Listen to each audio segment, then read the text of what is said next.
जय हिंद दोस्तों, आपका स्वागत है आपके अपने परिवार राहुल मेंद्रा मैथ में। प्यारे साथियों, यूपीएसआई का एक बहुत ही महत्वपूर्ण टॉपिक हिंदी, जिससे कि अगर आप कवर कर लेते हैं तो आपके एग्जाम के लिए बहुत ही इंपॉर्टेंट होने वाला है। तो उन सारे प्रश्नों को देखने वाले हैं प्यारे साथियों, जो कि आपके परीक्षाओं में यूपीएसआई के प्रश्न पूछे जा चुके हैं और इस साल के लेवल में कैसे कैसे आपके प्रश्न आएंगे, उन्हीं आधार पर हम लोग देखते चलते हैं। तो ये हम लोग का यूपीएसआई का स्पेशल डेली क्लास आपको 9 बजे यूट्यूब पर देखने को मिलेगा। हिंदी का क्लास प्यारे साथियों डेली आपको अपलोड रहेगा 8 बजे शाम को, तो इसे देखना भूलिएगा मत, क्योंकि यही प्रश्न आपके इस साल भी इसी टाइप के प्रश्न पूछे जाएंगे।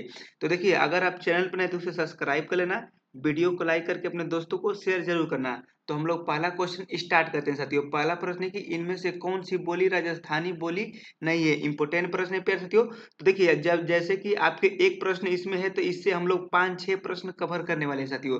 तो प्रश्न में पूछा गया कि राजस्थानी बोली नहीं है, क्या प्रश्न पूछा गया? तो नहीं है। तो हम लोग देखने वाले हैं कि राजस्थान में कौन कौन सी बोली बोली जाती है और बोलियां कितनी प्रकार की होती है साथियों। देखिए, भाषा की जो मुख्य जो बोलियां कितनी, भाषा मुख्य रूप से कितनी है। तो भाषा सबसे पहले आपको पहला पॉइंट पूछेगा, प्रश्न पूछेगा कि भाषा यानी कितने बोलियां है। तो 5 आपको याद रखना है। कितने? तो 5 आपकी बोलियां हैं। कौन कौन सी है? तो देखिए, एक तो आपका पूर्वी बोली आएगी। कौन सी? पूर्वी बोली। आपको पॉइंटों को हमेशा याद रखना है। पूर्वी बोली, और पूर्वी बोली में कौन कौन सी आपकी उपभाषाएं आएगी, ये प्रश्न कई बार परीक्षाओं में प्रश्न पूछा जाता है।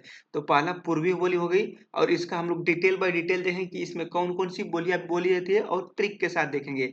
दूसरा आपका पश्चिमी आएगा। कौन सी? तो आपका पश्चिमी आएगा। कौन सी? तो पश्चिमी बोली आएगा। तीसरा कौन सा आएगा साथियों? तो तीसरा आपका आएगा। कौन सी? तो तीसरा आपका आ जाएगा बिहारी। कौन सा आएगा? तो तीसरा आपका बिहारी आ जाएगा। तीसरा बिहारी आपका आ जाएगा। और चौथा कौन सी भाषा होगी? तो चौथा आपकी जो भाषा होगी साथियों, आपका राजस्थानी। कौन सी? तो राजस्थानी चौथा आपकी भाषा होगी। कितनी? तो राजस्थानी आपकी चौथी भाषा हो जाएगी। और पांचवी कौन सी? तो पांचवी आपकी जो होती है पहाड़ी होती है। कितना? तो देखिए, टोटल कितना होगी? 5 होगी साथियों, और ये पहाड़ी होगी। कौन सी? और पहाड़ी। और इसमें देखेंगे कौन कौन सी उपभाषा यानी कौन कौन सी बोलियां, यानी कौन कौन सी बोली जाती है। तो देखिए, पूर्वी यानी पूर्वी बोली में कौन कौन सी बोलियां आती है प्यारे साथियों, ये कई बार परीक्षा में प्रश्न पूछा जाता है। डायरेक्ट प्रश्न पूछा जाएगा कि अवधि किस भाषा में बोली जाती है। तो अवधि पूर्वी भाषा में बोली जाती है। ये पॉइंट आपको इस टाइप के प्रश्न पूछा जाएगा। देखिए, सबसे पहले हम लोग पूर्वी बोली देखते हैं। तो पूर्वी बोली में कौन कौन सी आती है? तो अवधि। क्या लिखना है आपको? साथ के साथ लिखने चलता है प्यारे साथियों। अवधि, बघेली, अवधि, बघेली, और एक आपका कौन सी होगा? तो एक आपका छत्तीसगढ़ी। कौन सी? तो छत्तीसगढ़ी। ये आपका इसमें 3 बोलियां आती है। पूर्वी बोली में 3 बोलियां बोलते हैं। और इसको कैसे याद करेंगे? तो ए, बी और सी, यानी ए से अवधि, बी से बघेली और सी से छत्तीसगढ़ी। और ये प्रश्न अभी हाल ही के एग्जाम में पूछा गया था एसएससी जीडी में कि पूर्वी बोली को और किस नाम से आता है, यानी किससे बोली जाती है। तो इसको बोलते हैं अर्धमगधी। कौन सी? तो अर्धमगधी। ये भी पॉइंट आपको याद रखना है कि अर्धमगधी इसको विकसित हुई है। अर्धमगधी में इसको क्या कहते हैं? विकसित किया गया है अर्धमगधी। ये कई बार प्रश्न पूछा चुका है। इस पॉइंट को अभी आपको याद रखना है। देखिए, उसी तरह पश्चिमी बोली में कौन कौन सी भाषा आती है? तो ब्रज भाषा, बुंदेली, हरियाणवी और कनौजी, यानी ये आती है। कौन सी? तो यहाँ पे आपको लिखना है कौन सी? तो ब्रज भाषा, ब्रज भाषा आपका, बुंदेली। कौन सी? तो बुंदेली। और उसके बाद कौन सी आएगी? तो हरियाणवी और कन्नौजी। कौन सी? तो कन्नौजी, कन्नौजी और हरियाणवी। हरियाणी। कौन सी? हरियाणवी। और आपकी कौन सी? तो हरियाणी। ये आपका 4 भाषा पश्चिमी यानी पश्चिमी बोली में आएगी। उसी तरह बिहारी में कौन कौन सी भाषा आएगी? और देखिए, जो अभी आपको बताएं कि अर्धमगधी से पूर्वी बोली विकसित हुई, उसी तरह पश्चिमी हिंदी यानी सौर श्रेणी। कौन सी? तो सौर श्रेणी। यानी ये पॉइंट कई बार पूछा चुका है कि सौर श्रेणी किस भाषा की आती है। तो ये आपकी पश्चिमी में आती है। आपको याद रखना है कि ये सौर श्रेणी लिखा है। इस पॉइंट को याद रखना है कि प्रश्न पूछा जाए कि सौर श्रेणी अपभ्रंश में विकसित कौन सी इसमें से बोलियां है। तो पश्चिमी बोली इसका करेक्ट आंसर हो जाएगा। ये प्रश्न कई बार घुमा के पूछा चुका है। उसी तरह पूछा कि बिहारी हिंदी के अंदर कौन कौन सी आएगी। देखिए, बिहारी में आएगी मगही, मगही, मगही, मैथिली, मैथिली, और आपका कौन सी आएगी? मगही, मैथिली और भोजपुरी। मगही, मैथिली और भोजपुरी, आपका 3 भाषा आएगी। इसको कैसे याद रखेंगे? तो इसको याद करना है कि एम एम बी। क्या है? तो एम एम बी, यानी बचपन में एम एम बी किया था मैंने।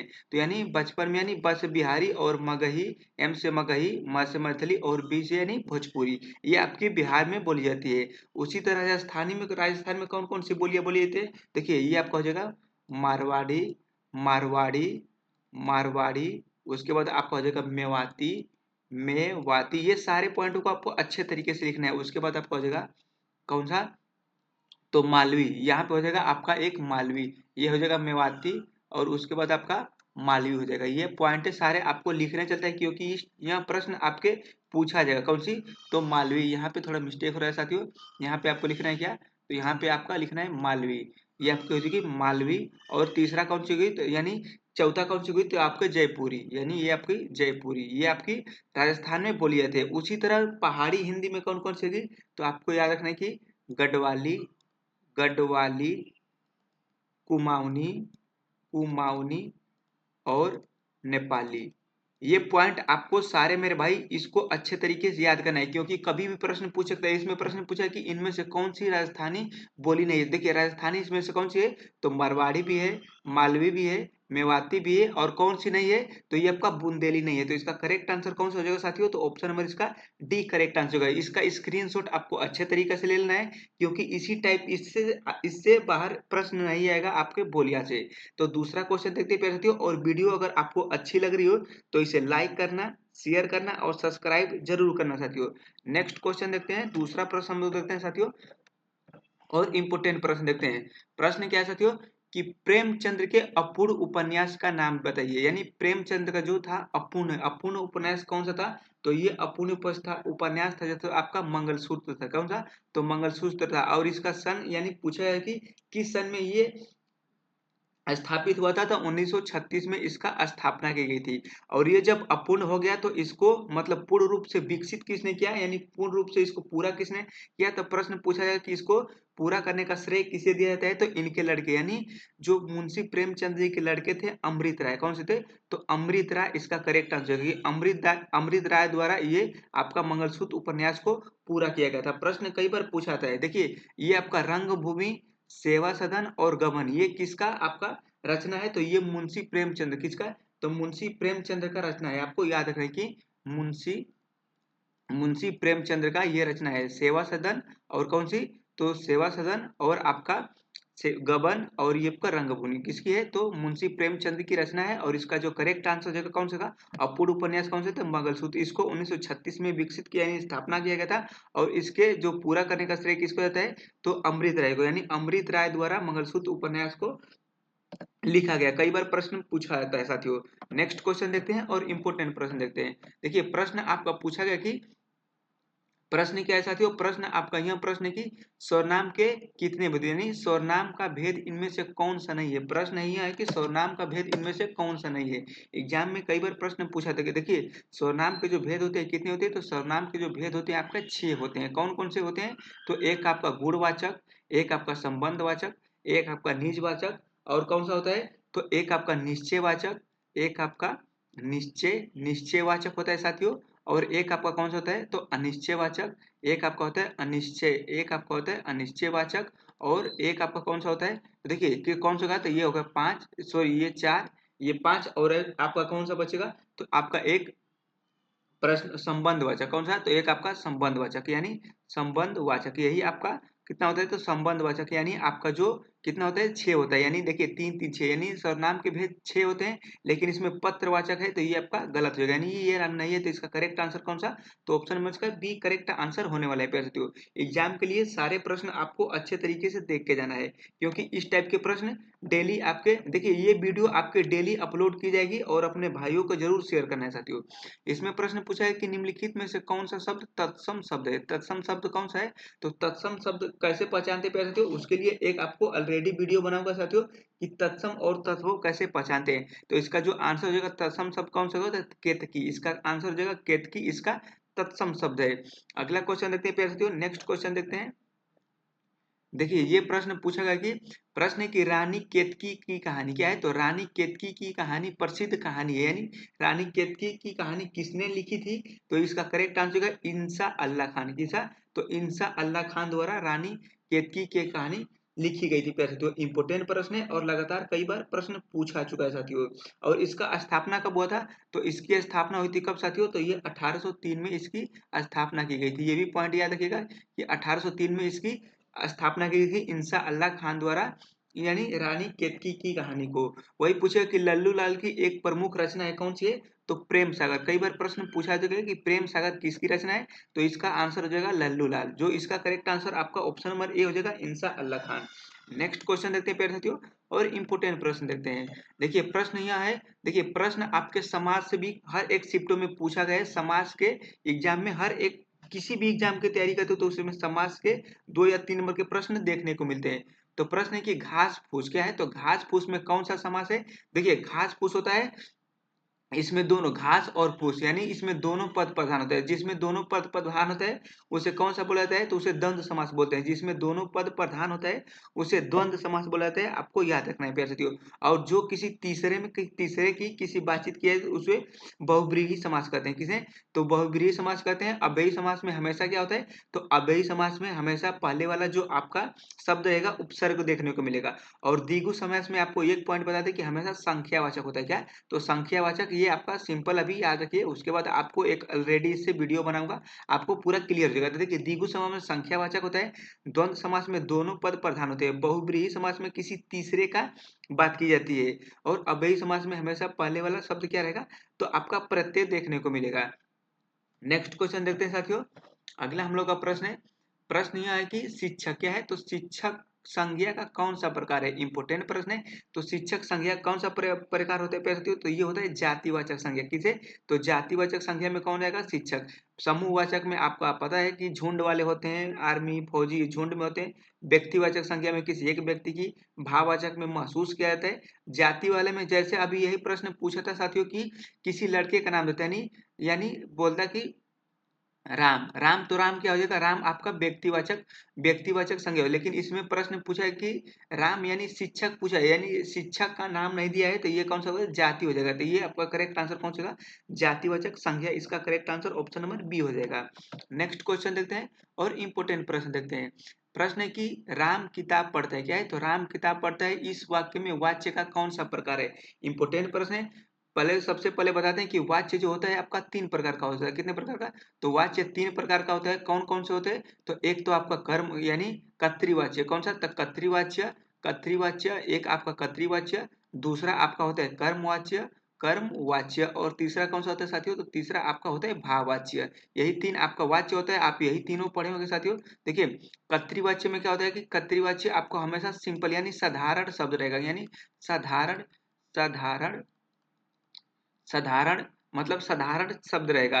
और उसमें कर्मवाच्य में क्या होगा, कर्मवाच्य मतलब द्वारा, यानी किसी के द्वारा किया गया कोई कार्य को यानी कर्मवाच्य बोलते हैं। तो इसमें कौन सा पहचानने का ट्रिक पता है आपको, इसमें द्वारा शब्द लग रहेगा। और भाववाच्य में हमेशा निगेटिव यानी नहीं का बोध होगा। तो देखिए प्रश्न में क्या पूछा गया, राम किताब पढ़ता है, तो राम किताब पढ़ता है यानी कौन सा कारक कौन सा वाच्य हुआ, तो ये आपका कर्तृवाच्य है। यही प्रश्न पूछेगा कि कौन सा प्रश्न पूछेगा कि रमेश द्वारा केला खाया गया, यानी रमेश द्वारा केला खाया गया, तो उसमें कर्मवाच्य हो जाएगा। उसी तरह प्रश्न पूछ सकता है प्यारे साथियों कि मुझे चला नहीं जाता, तो इसमें भाववाच्य होगा। तो ये आपको क्लियर हो गया होगा साथियों, क्योंकि यही 3 पॉइंट आपके एग्जाम में कई बार पूछे जाते हैं। तो इसको आपको अच्छे तरीके से देखने चलते हैं, और अपने बुक में यानी अपने कॉपी में इसको अच्छे तरीके से लिखते हुए चलना है साथियों। नेक्स्ट क्वेश्चन देखते हैं। प्रश्न आपका है कि निम्नलिखित में से क्या है, निम्नलिखित में से कौन सा शब्द खर का पर्यायवाची शब्द है। तो जो खर होता है प्यारे साथियों, खर का पर्यायवाची शब्द कौन सा होता है, गधा। यानी गधा, बैसाख नंदन, इसी को बोलते हैं। इसका correct answer option number A हो जाएगा साथियों। नेक्स्ट क्वेश्चन देखते हैं, और इंपोर्टेंट प्रश्न देखते हैं। देखिए प्रश्न आपका यहाँ है कि प्रश्न की वात्सल्य रस क्या है, तो वात्सल्य रस का सम्राट किस कवि को कहा जाता है। तो वात्सल्य रस का जो सम्राट कहा जाता है प्यारे साथियों, किस कवि को कहा जाता है। कई बार यह प्रश्न लगातार परीक्षाओं में पूछा जाता है, तो इसको बोला जाता है सूरदास को। सूरदास को यानी जब भगवान कृष्ण और यशोदा माँ के उसी पे आपका जो हुआ है, ये वात्सल्य रस का सम्राट इन्हीं को सूरदास जी को कहा जाता है साथियों। कई बार परीक्षाओं में प्रश्न पूछा चुका है। अगला क्वेश्चन देखते हैं प्यारे साथियों। प्रश्न है आपका, प्रश्न है कि निम्नलिखित में से किस वाक्य में कर्म यानी कर्मवाच्य नहीं है, यानी कर्मवाच्य इसमें से किसमें है, कर्मवाच्य नहीं है। तो देखिए कर्मवाच्य का मतलब होता है कि द्वारा शब्द लगाओ। देखिए इसमें द्वारा है कि छात्र द्वारा पुस्तक पढ़ी गई, दोषी व्यक्ति द्वारा क्षमा याचना की, बालक की का है तो बालक लिख खिलाकर हंस रहा था, यानी ये तो आपका कौन सा है, तो ये आपका कर्तृवाच्य हो गया। ये आपका कौन सा होगा, तो ये आपका कौन सा तो ये आपका भाववाच्य हो गया। और यानी इसमें पूछा है कर्मवाच्य नहीं है, तो कर्मवाच्य नहीं है, कौन सा है? तो ये देखिए ये आपका कौन सा है? तो उसने खाना नहीं खाया, ये कौन सा है? तो ये आपका भाववाच्य है। कौन सा है? तो ये आपका भाववाच्य है, ये आपका भाववाच्य है। आपको सारे पॉइंटों को लिखना है। और ये आपका कर्मवाच्य है, ये आपका कर्मवाच्य है। और इसमें कौन सा है? तो ये आपका कौन सा है? तो ये आपका बालक। यहाँ पे थोड़ा प्रश्न मिस्टेक हुआ साथियों, कर्मवाच्य नहीं, ये तो आपका कर्मवाच्य आपका कौन सा है? तो ये आपका कर्मवाच्य है, ये भी कर्मवाच्य है और ये भी कर्मवाच्य है। यानी बालक खिलाकर खिलाकर हंस रहा था, यानी किसी के अगर अटैच करके करते हैं तो इसमें द्वारा शब्द आता है। ये आपका ऑप्शन नंबर ये कौन सा है? तो ये भाववाच्य, यानी इसका correct answer option number A हो जाएगा साथियों। अगला क्वेश्चन देखते हैं और इंपोर्टेंट प्रश्न देखते हैं। प्रश्न प्यारे साथियों, प्रश्न की दोपहर के बाद का समय वाक्यांश के लिए उपयुक्त शब्द लिखिए। दोपहर के बाद के समय को क्या कहते हैं? तो दोपहर के बाद के जो समय को बोलते हैं अपराह्न। ऑप्शन नंबर इसका सी करेक्ट आंसर होगा। किस क्या बोलते हैं? तो अपराह्न, दोपहर के बाद। अगला प्रश्न देखते हैं और इंपोर्टेंट प्रश्न देखते हैं, क्योंकि ये प्रश्न आपके एग्जाम में कई बार छपने वाला है साथियों। देखिए प्रश्न क्या है कि वे आम के पेड़ है, क्या है? तो वे आम के पेड़ है। इस वाक्य में सर्वनाम का प्रकार लिखिए। कौन सा है? तो सर्वनाम का प्रकार। तो आपको बताएं कि सर्वनाम के कितने प्रकार होते हैं? तो 6 प्रकार होते हैं। और 6 प्रकार को हम लोग इसमें सारा डिस्कस कर लेते हैं साथियों कि कैसे कैसे इसकी पहचान होती है और कौन कौन से सर्वनाम होते हैं। देखिए सबसे पहला आपका होता है कौन सा? तो पुरुषवाचक सर्वनाम। कौन सा? तो पुरुषवाचक सर्वनाम होता है। और इसमें आपका 3 पॉइंट देखने को मिलेगा। एक तो आपका उत्तम पुरुष, एक तो मध्यम पुरुष और तीसरा अन्य पुरुष। यानी उत्तम पुरुष, मध्यम पुरुष, यानी मध्यम पुरुष और तीसरा हो जाएगा आपका अन्य पुरुष। कौन सा? अन्य पुरुष।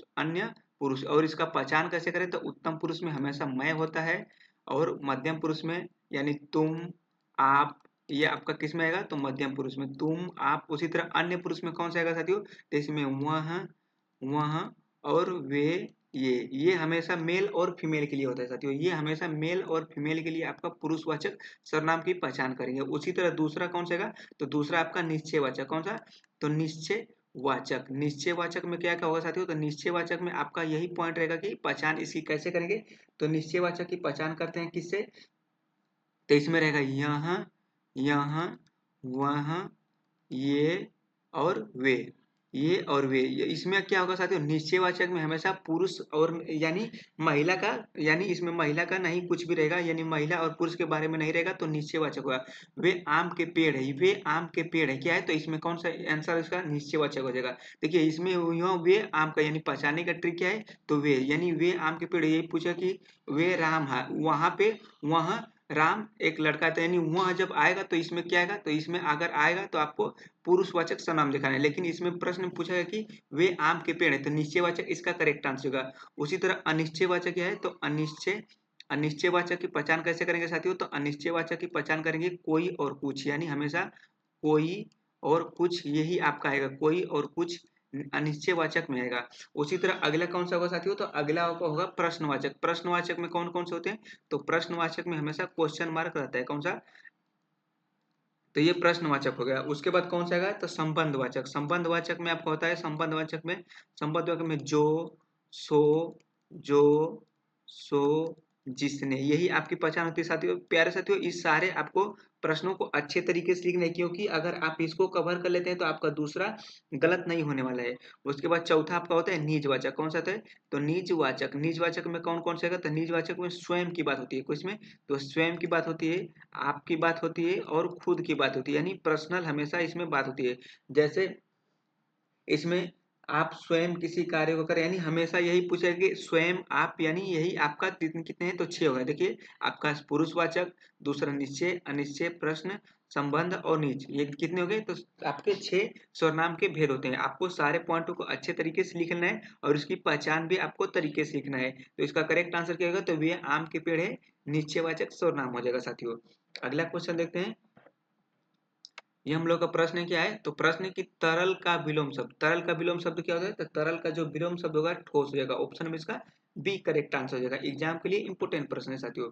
अगला प्रश्न है साथियों कि इसमें निम्नलिखित में से कौन सा स्त्रीलिंग है? तो स्त्रीलिंग की पहचान कैसे करेंगे? इसके लिए आपको एक स्पेशल वीडियो बनाऊंगा साथियों। तो स्त्रीलिंग इसमें से कौन सी है? तो स्त्रीलिंग आपके इसमें से कौन सी हुई? तो गरिमा, यानी गरिमा लड़की है, तो कौन सी इसका correct answer? Option number D हो जाएगा, गरिमा स्त्रीलिंग है।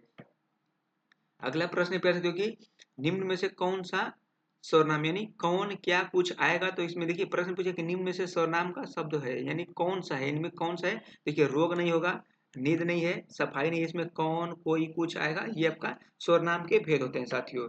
अगला प्रश्न देखते हैं। प्रश्न प्यारे साथियों की प्रश्न क्या है हम लोग का। देखिए प्रश्न पूछा चुका है कि पूर्वी हिंदी का विकास इनमें से किस अपभ्रंश में हुआ था। अभी आपको प्रश्न बताए थे साथियों स्टार्टिंग में कि जो पूर्वी हिंदी का विकास हुआ था ये अपभ्रंश किसमें, तो अर्धमगधी में हुआ था। ऑप्शन में इसका सी करेक्ट आंसर है। इसी टाइप के प्रश्न आपके पूछे जाते हैं हर एक एग्जाम में, लगातार इसी टाइप के प्रश्न पूछे जाते हैं। देखिए प्रश्न आपका यह है कि राम सेब खाता है, इस वाक्य में क्रिया का कौन सा प्रकार है। देखिए क्रिया कितने प्रकार की होती है, तो क्रिया सिंपल आपको सबसे पहले पहचान बताते हैं। यानी पूर्वकालिक क्रिया किसे कहते हैं, तो पूर्वकालिक क्रिया होती है कि एक काम हो और दूसरा काम तुरंत स्टार्ट हो, यानी पहला काम हुआ और दूसरा काम स्टार्ट हो। यानी पहला काम पहला काम पहला काम शुरू शुरू हुआ, यानी पहला काम शुरू हुआ उसके तुरंत यानी जस्ट बाद दूसरा काम स्टार्ट हो गया। दूसरा काम स्टार्ट होता है उसे बोला जाता है कौन से, दूसरा काम स्टार्ट होता है उसे बोला जाता है पूर्वकालिक क्रिया। सकर्मक क्रिया के लिए किसे बोला जाता है, तो सकर्मक क्रिया बोला जाता है जिसमें कर्म मिलना चाहिए, यानी कर्म मिलना चाहिए और इसमें हमेशा किसका, तो इसमें क्या और किसको मिलाकर यानी क्या क्या और किससे किससे प्रश्न मिलाकर पूछा जाता है। वही अकर्मक क्रिया की बात करें तो इसमें उत्तर ना मिले, इसमें उत्तर ना मिले, जैसे शीला हंसती है, क्या हंसती है, किससे हंसती है, यानी उत्तर ना मिले, इसमें भी आपको क्या लाकर प्रश्न पूछना है। इसमें भी आपको और इसमें क्या होगा देखिए इसमें आपको एक एग्जांपल देते हैं कि जो राम सेब खाता है, यानी राम सेब खाता है, इसमें क्या होगा, तो राम सेब खाता है, क्या खाता है, तो राम सेब खाता है, यानी सेब खाता है, राम क्या खाता है, सेब खाता है, क्या खाता है, तो सेब खाता है। तो इसका आंसर क्या हो जाएगा साथियों। और देखिए पूर्वकालिक क्रिया का मतलब होता है कि एक कार्य दूसरे, यानी खाना खाकर वहां सोने चला गया। एक पॉइंट यहाँ पे लिखिए कि खाना खाकर, यानी खाना खाया, खाना यानी खाना खाकर यानी खाया और उसके बाद सोने चला, खाना खाकर सोने सोने चला चला गया। इसमें क्या है, चला गया। देखिए पहला काम खाना खाया उसके बाद सोने चले, यानी दो काम हुआ तो ये पूर्वकालिक क्रिया हो जाएगी। सकर्मक क्रिया मतलब होता है साथियों, सकर्मक क्रिया होता है आपका कर्म, यानी मोहन पुस्तक पढ़ता है, क्या है, तो मोहन जैसे कि मोहन पुस्तक पुस्तक पढ़ता है। इसमें क्या पढ़ता है, तो क्या पढ़ता है साथियों, तो पुस्तक पढ़ता है, यानी पुस्तक पढ़ता है, यानी कुछ कर्म मिला इसमें। इसमें राम सेब खाता है, क्या खाता है, तो सेब खाता है। इसमें कौन सी क्रिया हो जाएगी, तो इसमें जो आंसर इसका करेक्ट होगा सकर्मक क्रिया हो जाएगा। इसमें आपका अकर्मक में क्रिया इसमें होता है कि शीला हंसती है, इसमें आपका जो कर्म मिलेगा ही नहीं, यही आपका तीन होता है। ये पॉइंट को आपको याद रखना है साथियों। नेक्स्ट क्वेश्चन देखते हैं और इंपोर्टेंट प्रश्न देखते हैं। प्रश्न है साथियों की सारंग ले सारंग चली कई सारंग की ओर, सारंग छीनी पाई के सारंग कई चोट, इनमें से कौन सा अलंकार है साथियों। कई बार प्रश्न पूछा था साथियों। देखिए सारंग ले सारंग सारंग की ओर, यानी जो शब्द कई बार इसमें प्रश्न लगातार देखिए आपके अलंकार से कई बार परीक्षाओं में प्रश्न पूछा जाता है साथियों। तो इसका करेक्ट आंसर क्या हो जाएगा, तो रूपक अलंकार, यानी इसका करेक्ट आंसर होगा कौन सा साथियों, तो यहाँ पे ये पमक नहीं है, यमक अलंकार है। ये आपका यमक है, ये उत्प्रेक्षक है, ये श्लेष है, ये रूपक है। तो इसका आंसर कौन सा हो जाएगा, तो सारंग में सारंग चली गई सारंग की ओर, सारंग छीनी पाई के सारंग कई चोट, इसमें कौन सा अलंकार हो जाएगा साथियों, तो इसमें अलंकार जो होगा उत्प्रेक्षा अलंकार कौन सा, तो उत्प्रेक्षा अलंकार, उसका correct answer option number B हो जाएगा साथियों। सॉरी उत्प्रेक्षा अलंकार नहीं, इसका इसका यमक अलंकार, यहाँ पे मिस्टेक हो रहा है। नहीं, जब वर्ड मिलता है तो इसका कौन सा, यानी सारंग सारंग से मिलता है तो इसमें कौन सा होगा, तो इसमें आपका यमक अलंकार है। ऑप्शन नंबर इसका करेक्ट आंसर हो जाएगा। आपको डाउट नहीं होना है साथियों। नेक्स्ट क्वेश्चन देखते हैं और इंपोर्टेंट प्रश्न देखते हैं। और ये हम लोग का आज का प्रश्न लास्ट होने वाला है साथियों। प्रश्न है कि निम्नलिखित में से कौन सा शब्द उदार का विलोम शब्द है, तो उदार का विलोम शब्द क्या होता है, कठोर होता है। ऑप्शन नंबर सी होता है। इसी टाइप के प्रश्न आपके यूपीएसआई में पूछने वाले हैं साथियों। तो आपको कैसी लगी वीडियो, अगर आपको अच्छी लगी हो तो इसे लाइक करना और अपने दोस्तों को शेयर जरूर करना साथियों। बताना है कमेंट बॉक्स में कि वीडियो कैसे लगी। तो मिलते हैं नेक्स्ट वीडियो में। जय हिंद जय भारत।